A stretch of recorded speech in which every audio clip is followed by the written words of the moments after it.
Welcome back. So today we're going to take a very quick look at the KBEAR OS1 Pro and the brand new KS1.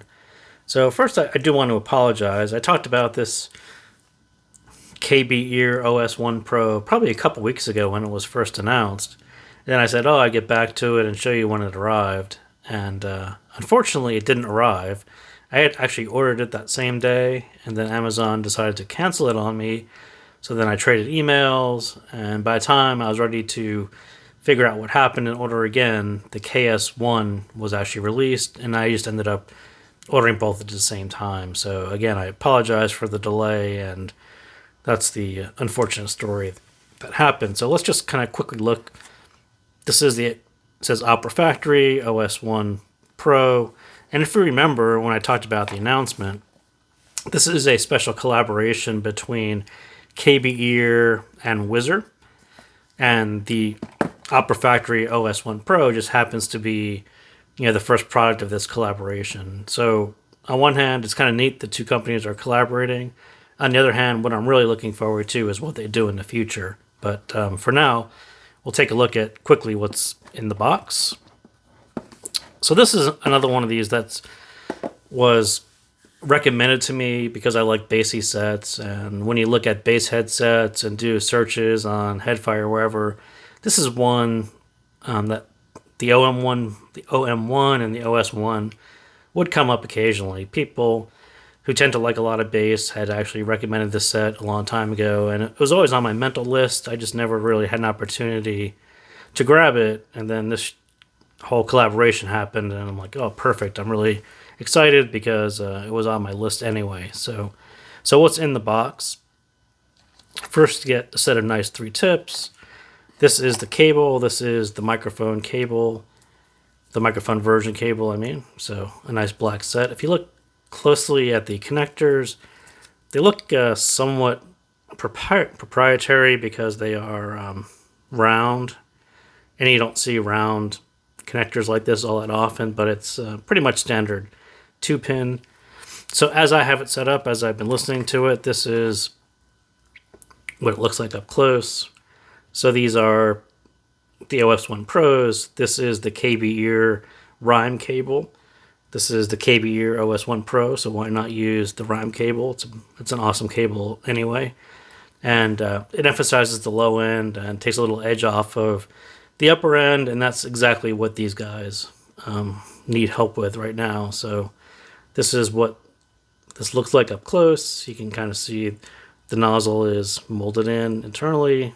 You can almost see that big dynamic driver right there. These are the tips that it comes with.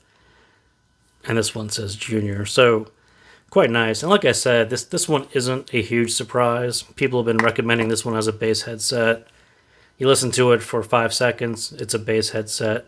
What was a little more surprising was that the upper range is a little stronger than I thought it was going to be. So I thought the Rhyme is just kind of a good pairing with that, as it mellows that out, takes that edge off of something that's a little raw at the moment because these haven't really been burned in properly. I haven't spent too much time with them as I've been listening to the KS1. So again, if you want to get a quick look at what it means to do an upgrade cable. So this is the black one is the stock Opera Factory cable. This is the KBEAR Rhyme. So, if you have the Rhyme, give that one a shot on this one. So again, apologies for the delay on that one. So the KS1, a little more of an interesting story. So this is the packaging for the KS1. Not too fancy, not as fancy as the OS1 Pro, but there you go. So this came with, again, I think I ordered the microphone cable as well. So this is the black microphone cable, standard. It's a nice little right angle, 3.5 millimeter though. And the 2-pin look like that. So I think this one is actually I think that is TFZ connectors. So this next to this one, this is the KBEAR Limpid Pro cable. I have the Limpid Pro because I wanted it in balanced as well, but so instead of a black cable, I went to a white cable, silver cable.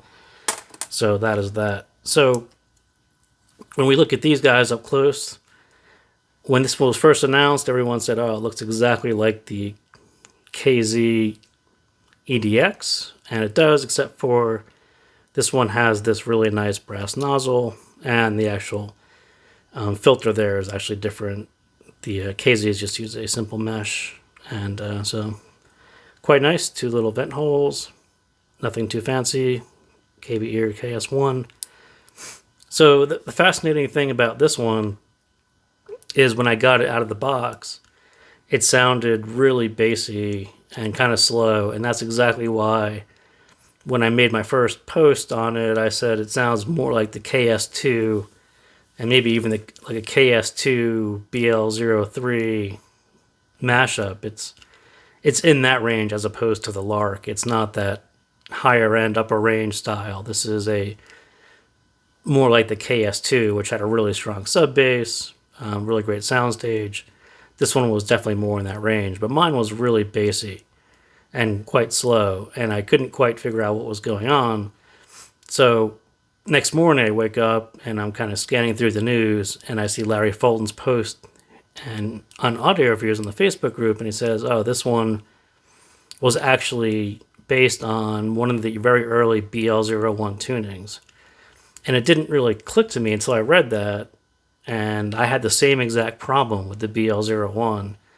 Right out of the box, it was really slow and really bassy. And if you go back to what I said in my very first video, that's exactly what I said. It didn't really click until I read what he said. So again, I kind of went back and started configuring this similar to how I was using the BL01 and switched over from the Q Deluxe to the ES100. These are actually ASLA said to ear fits, so wider tips because it's quite bassy. The Limpid Pro cable, which I didn't have at the time for the BL01, but like I said, it's very close to a BL01, so it's got plenty of bass. You don't really need the Rhyme cable, which was going to reinforce that low end. This one is all about bringing out the mids, and that's where the BL01 shines, and that's where this one is going to shine as well. So the bass is going to be there because it's similar to a BL01, but you know, I said the same thing about the BL01. You don't necessarily need tips that were going to emphasize a bass that's already boosted quite a bit, and I will say the same thing about this one as well because they're very similar, not the same. And I think if you had asked me today, if I had to give a final answer today on what it sounds like, it's very close to the BL01, but the driver isn't as fast as the BL01. So the bass doesn't have that tightness to it yet. And so I will sort of caveat that and say I haven't put too many days onto it, so I'm not that concerned, and it's not slow by any means, but is it faster and tighter than my BL01 right now? Not yet. So give this one some more time and see if that tightens up as it did already. So still play with it, but that was kind of my first thought if I had to give an answer today. It's very close. But the trade-off on that is going to be it's much easier to drive. It fits 20 times better, and it's not dangling out of your ear because it's so heavy.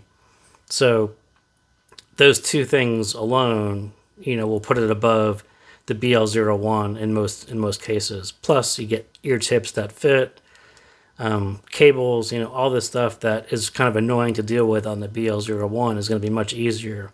So even though you may not be 100% identical to the BL01, it's going to put you so close that the convenience of this form factor, price is the same.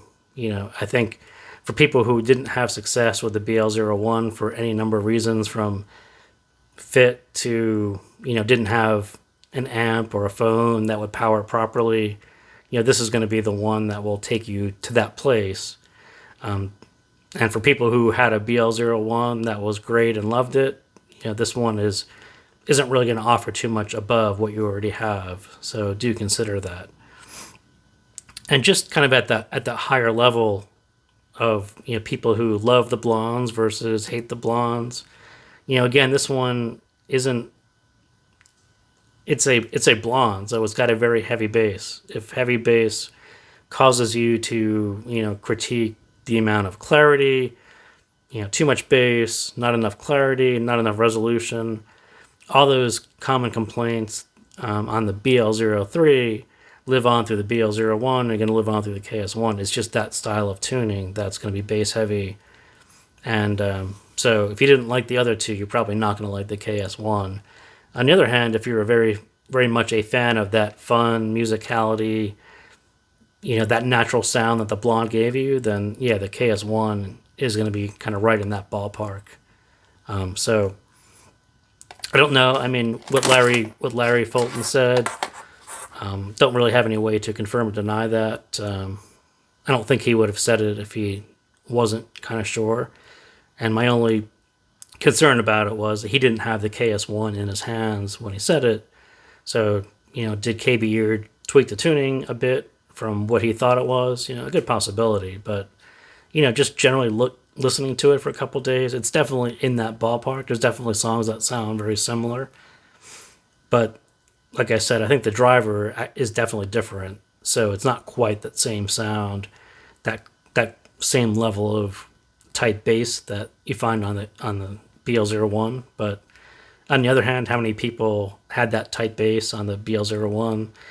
Other than a few people who had a really good version of it. So, I think it'll all work out in the end. But so that's it. A quick look at these two guys, and we'll do full reviews of both of them. But running late on this guy, a lot of people were asking questions about this guy, so I do want to throw out a few thoughts on those before we get too far along and people start making buying decisions. So again, thank you guys for tuning in, and I will see you next time.